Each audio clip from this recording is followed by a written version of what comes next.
Hello मेरे प्रिय साथियों, आप सब कैसे हैं। मैं हूं राजेंद्र। साथियों, आज हम लोग यूपीएलटी ग्रेड टीचर से संबंधित जितने भी महत्वपूर्ण इसकी जानकारियां हैं वह देखेंगे। जैसे कि यह फॉर्म कब से भरा जाएगा, अंतिम तिथि क्या है, आयु इसमें क्या है, कुल क्वेश्चनों की संख्या क्या है, योग्यता क्या है, कौन फार्म डाल सकता है, क्या अदर स्टेट के बच्चे जो हैं मेरे भाई हैं वह क्या डाल सकते हैं, क्या इसमें सीटेट या यूपी डेट पास होना या फेल होना जरूरी है, क्या इसमें डीएलएड वाले भी डाल सकते हैं, क्या क्या जो बीएड में अपेयरिंग है वह भी डाल सकते हैं क्या। तो इन सभी महत्वपूर्ण बिंदुओं को आइए एक एक करके चर्चा करते हैं। मेरे साथियों, यह लगभग आपके 7 से 8 वर्ष बाद आया है। जो एलटी टीचर की जो वैकेंसी आई है यह लगभग 7 से 8 वर्ष बाद आया है। इसमें टोटल जो पोस्ट है वह 7466 है, मतलब पोस्टों की संख्या भी काफ़ी अच्छी खासी है।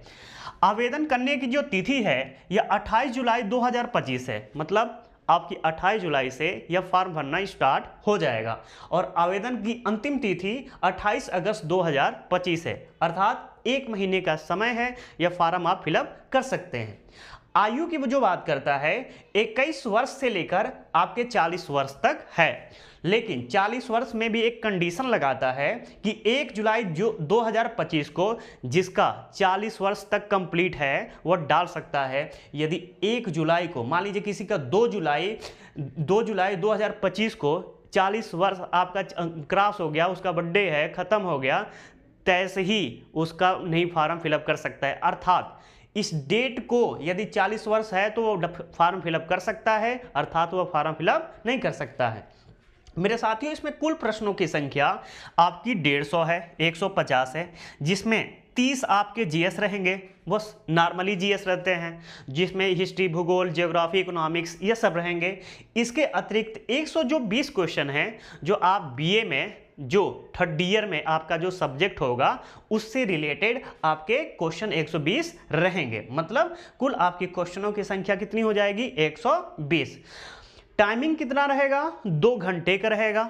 2 घंटे मतलब 120 मिनट में आपका 150 क्वेश्चन करना है। निगेटिव मार्किंग भी है 0.33, अर्थात 1/3, 1/3 क्या है, निगेटिव मार्किंग भी है।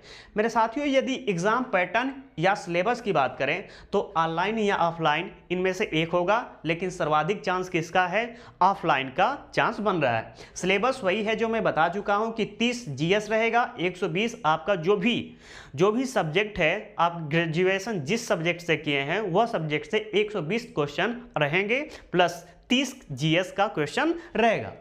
इसके अतिरिक्त योग्यता की यदि हम बात करें तो ग्रेजुएशन, आप ग्रेजुएशन किसी से भी किए हैं, आप बीएससी किए हैं, बीए के हैं, ग्रेजुएशन होना चाहिए, प्लस आपका यह बीएड होना अनिवार्य है। यही तो रामबाण है, बीएड होना अनिवार्य है। बीएड डीएलएड वाले नहीं डाल सकते हैं, बीएड वाला ही डालेंगे, वह भी जो पास आउट हो चुका है, अपेयरिंग वाले नहीं डाल सकते। यह बात ध्यान में रखिएगा। यस या नो में जवाब देना है मेरे भाई। क्या देख लीजिए क्या है इसमें, यूपी टेट या सीटेट जरूरी है, यस या नो। तो इस फॉर्म के लिए आपका यूपी टेट या सीटेट जरूरी नहीं है, नो पे टिक हो गया। अदर स्टेट एलिजिबल हैं, क्या अदर स्टेट के बच्चे डाल सकते हैं, उत्तर प्रदेश के अतिरिक्त एमपी, गुजरात, बिहार, राजस्थान, क्या यहाँ के बच्चे क्या इस फॉर्म को फिलअप कर सकते हैं? तो यस, इस फॉर्म को फिलअप किया जा सकता है। क्या इंटरव्यू होगा? तो भैया इसमें इंटरव्यू नहीं होगा, अर्थात हमारा क्या सही है, नो, इंटरव्यू नहीं होगा। क्या डीएलएड शामिल है? डीएलएड वाले बीटीसी को कहते हैं, यही डीएलएड वाले हैं। तो भाई डीएलएड के लिए प्राइमरी है, 1 से 5 तक डीएलएड वाले संभालेंगे, उसके बाद जितने हैं सब बीएड वाले देखेंगे। तो डीएलएड वाले इसमें शामिल नहीं हैं, तो क्या हो जाएगा, नो टिक हो जाएगा। क्या अपेयरिंग जो बीएड कर रहे हैं इस समय, जो मेरे भाई अपेयरिंग में है, जैसे मान लीजिए किसी का सेकेंड सेमेस्टर है, किसी का थर्ड सेमेस्टर है, या किसी का फोर्थ भी होगा, तो क्या इस फॉर्म को फिलअप कर सकते हैं? तो मेरे भाई बड़े दुख के साथ कहना पड़ रहा है कि वो फिलअप नहीं कर सकते हैं। इसमें यूपीएलटी जो ग्रेड का टीचर है उसका ग्रेड पे कितना है? तो 4800 है। काफ़ी मोटी रकम वाली ये भी एक आपकी जॉब है, काफ़ी अच्छी सुनहरा मौका है। तो 28 के बाद फॉर्म फिलअप करिए, लग जाइए एग्ज़ाम में और निकाल लीजिए। मेरे साथियों, यह जो आपका जितने एलटी ग्रेड से जितने भी महत्वपूर्ण पॉइंट थे जो आपको समझ में नहीं आ सकता था, मैं सब कुछ समझा दिया हूँ। मैंने आशा करता हूँ कि अच्छा लगा होगा। आज के लिए धन्यवाद।